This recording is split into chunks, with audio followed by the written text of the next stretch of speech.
في لحظات كتير بتحس إن جواك معاناة ومش قادر تقول لحد.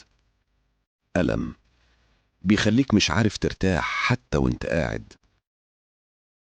بتحاول تقنع نفسك إن الموضوع بسيط، لكن الألم بيزيد يوم ورا يوم. تلاقي نفسك بتأجل شغلك أو دراستك وتنسحب من خروجاتك.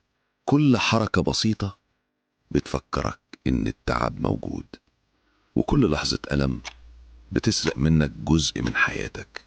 بس الحقيقة إنك مش لوحدك، وفي دايما حل يقدر يديك راحة وأمان.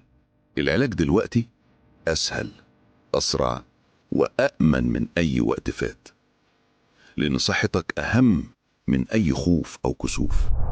ودلوقتي ريليف في المهندسين.